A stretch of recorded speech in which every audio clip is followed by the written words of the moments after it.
if you're thinking of getting a rabbit as a pet, especially for a kid, I really don't think it is a good idea. And here's why. So I just kind of wanted to talk about rabbits and keeping them as pets, and just a little bit about that, because I know that Easter's coming up and rabbits will become a popular pet that seems easy, fun, cute, and simple to get your kids or a friend or family member, etc.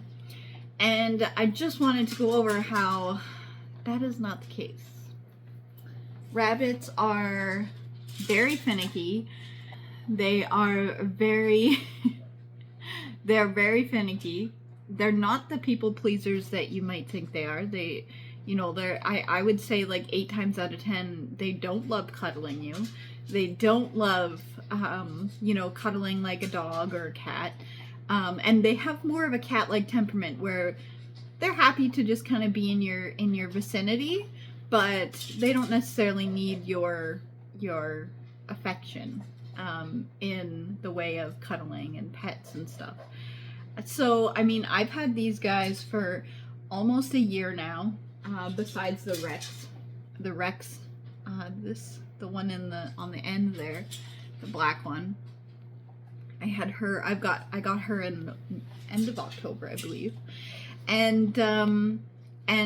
But they're all girls. And boys can be a little bit more lovey and affectionate, so very similar to cats, actually.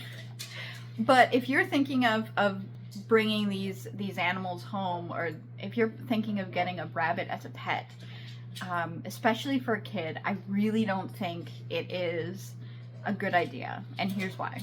So they need a lot more space than you might think. So they do not do well in the tiny cages that they sell at pet stores. That is a very false myth about rabbits. They need lots of space. I believe it's like 48 square feet minimum for them to be happy, like in their cage. And then most of them are free roam. When you have a happy, healthy rabbit that is being taken care of, lots of people free roam them in their house or in a certain level of their house, so like their basement or their upstairs, etc. So they need a lot more space. They're also very, very finicky. So they could live 5 to 8 to 10 years, but the chances of them getting there without having a medical emergency are pretty slim. And you'll be pretty lucky if you get there without having expensive vet bills. Their gut is very finicky, very tricky. They get gas very easily from certain foods, and that can just kill them. Their heart, they also have heart problems that they can get startled and they can die very, very easily. So they're very finicky pets. They're not, I wouldn't say they're hardy. I mean, they're cold hardy in the cold weather. They are not heat tolerant. They do not like heat. So if you're thinking of getting one to keep outside, then I would strongly urge you to have an insulated building so that they can get away from the heat and the elements, of course. They also dig, so they will dig out of any enclosure if you're keeping them outside. They also have a lot of requirements for their cages, like a lot of people will give them the water that drips out of the bottle. That is not good. They actually drink a ton of water. I have 2 huge water buckets for them, and they go through them probably every 2.5 days. So they drink water like as much as a medium-sized dog would. So it's very important to make sure that you're researching the needs of rabbits before you get into them.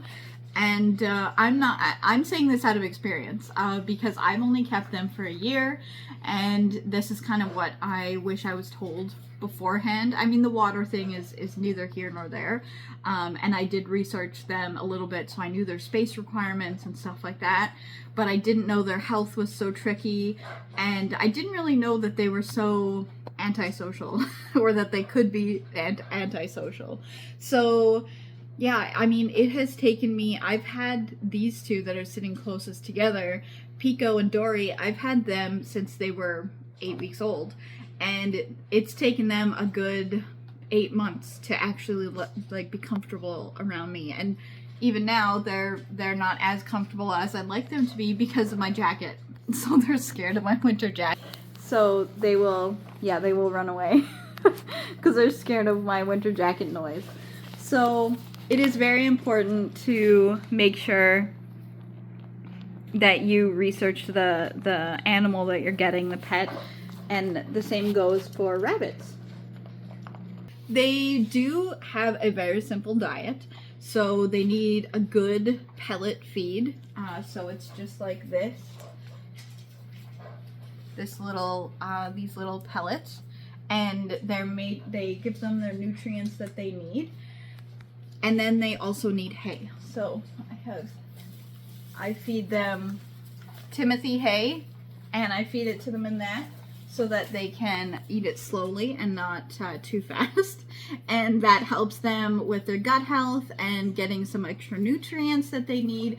And it also helps their teeth. So their teeth, they can have a lot of teeth problems because they keep growing. So if you do get a rabbit and they, stop eating, or they're having trouble eating, it's a good possibility that their teeth are not in working order.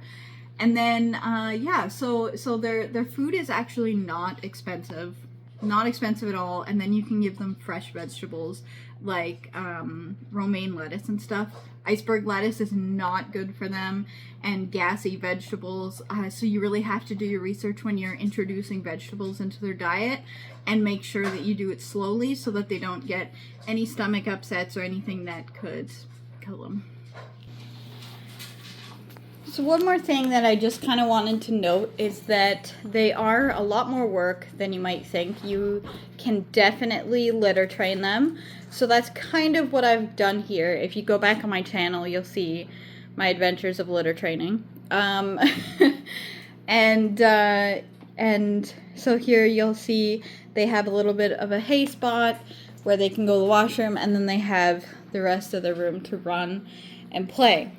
And so that's kind of what, let's get the cat out of there. So that's kind of what they enjoy doing. They have been doing so well. They even try to get all their poop there. So it's very wonderful. Yeah, so the litter training, this is kind of as far as I've gotten because they're all not spayed. So another thing that I just wanted to quickly mention was a lot of people will spay and neuter their rabbits. And I think this is very vital to know before you get a rabbit, because if you do not spay and neuter them, you can, one, they can have like health issues. Two, they can also spray. So they will be very hard to litter train and everything because they're really hard to tell the gender of. If you get two rabbits and you're not totally sure the gender of them, they will mate very, very quickly. So it's best to get them from a reputable breeder that knows what they're doing when they are breeding their rabbits, so that they breed healthy, sociable rabbits. And then you also want to make sure that, you have the money and the time for their care. So, I mean, that goes with any animal. You want to make sure that you're getting an animal that you can give the attention to, and also the care for cleaning them and making sure that they are happy and healthy. But yeah, so that's my little spiel on rabbits and bunnies. I really hope that if you guys are getting one over the next few months, I know spring is a very popular time to get rabbits, so I just wanted to make this video just to kind of warn people about the reality of actually having a rabbit. They're very cute when they're bunnies. and they're babies, but once they grow up, you know, they have a lot of different needs that you might not think of, and it might get too much, and then you want to rehome, and there's a lot of bunnies out there because they are only pregnant for 30 days, so their gestation is very, very fast. So you know, there's a lot of bunnies out there, and you know, maybe consider adopting one that's older so that you know their temperament already, you know they're enjoying cuddling or whatever it is you're looking for in their personality, and that way you can give a rabbit a home that might not otherwise have one. Anyways, I hope you guys enjoy this video, and comment below if you have any rabbits and what kind they are.